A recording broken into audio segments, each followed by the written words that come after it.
sortait. L'agenda du week-end. Avec Bouchra. Et cette semaine, ma petite Amna, nous ratissons large, Rabat, Casa, Marrakech. Nous allons vadrouiller sévère et nous irons même jusqu'à Libreville. Alors on commence d'abord par la nuit des philosophes, les nuits plutôt des philosophes qui reviennent pour la 3e édition. Alors les nuits des philosophes, c'est un lieu propice au débat d'idées. C'est aussi l'occasion de passer une nuit à écouter, voir, réfléchir. Alors chaque année, plusieurs intervenants, écrivains, philosophes et universitaires se retrouvent pour aborder une réflexion sur le monde de demain. Alors cette année, les commissaires de cet événement sont d'abord Ali Ben Mkhlouf, professeur de philosophie et membre senior de l'Institut universitaire de France, et Marc Crépon, directeur du département de philosophie de l'ENS. Un mot justement sur les thèmes qui seront débordés avec Ali Ben Mkhlouf. Ce sont des rencontres qui honorent le débat public sur des questions et des enjeux qui sont directement ceux qui intéressent les citoyens de par le monde, et là plus particulièrement les citoyens marocains. On a choisi plusieurs thématiques.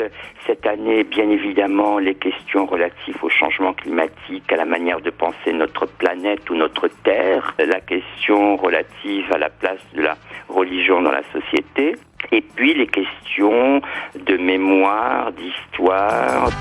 Donc c'était Ali Ben Mkhlouf, philosophe, il était au micro de Mounia Blarbi. Je rappelle que la 3e édition de la nuit des philosophes donc se tiendra à Rabat ce soir à la Bibliothèque nationale du Royaume du Maroc, et à Casablanca demain soir à l'Institut français de Casablanca.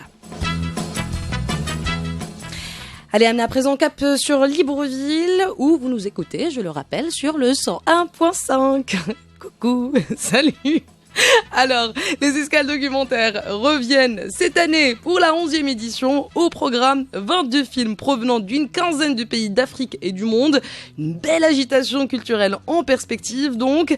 Un mot justement sur cette programmation avec Faustine Martinez, chargée de mission culturelle à l'Institut français de Libreville. Il y a 22 films qui sont aussi bien ouest africain, Afrique centrale. Il y a des Européens avec des films français, allemands. Il y a 15 pays qui sont représentés au total cette année. Depuis l'année dernière, en fait, le festival remet des prix. Et donc cette année, on a encore revu un peu les différents prix qui vont être remis. Donc il y aura le prix Charles Mensa, qui est le plus prestigieux, le grand prix. Ensuite, il y aura le prix spécial du jury. Et pour la première année, le prix jeunesse. Et je rappelle que cet événement aura lieu du 28 novembre au 2 décembre. Pour finir, Amna, nous allons à Marrakech avec le Sun Festival qui bat son plein depuis une bonne semaine déjà et qui se poursuivra jusqu'à dimanche. Alors au programme, cette année, l'art contemporain à travers plusieurs résidences artistiques, mais aussi plusieurs concerts, conférences et workshops. Alors demain, peut-être que cet événement va t'intéresser, ma petite Amna. Si tu es de passage à Marrakech, j'aimerais bien. Je ne sais pas, peut-être.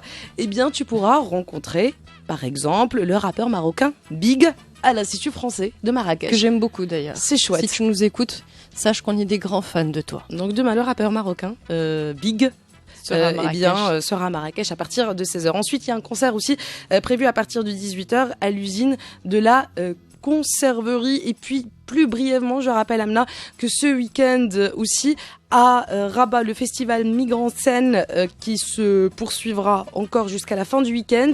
Sans oublier, bien entendu, les semaines du cinéma européen. Alors là, ils ratissent large dans toutes les grandes villes du royaume. À Tanger, Rabat, Marrakech, Casablanca. Et je le disais la semaine dernière et je le répète encore une fois cette semaine avec la projection du tout dernier Xavier Dolan. Juste la fin du monde. Juste la fin du monde. J'adore le titre. Juste la fin du monde. Il n'y a que Xavier Dolan pour pondre des titres. Il n'y a que Xavier Dolan, exactement. Et c'est un film qui vaut sacrément le détour à ne rater sous aucun prétexte. Alors après avoir, on va dire, élaboré un bon programme culturel, j'ai envie de dire, pour ce week-end, eh bien, nous allons parler musique. Et oui, nous allons chiller sévère. Avec le 45 tours et Amna, une sélection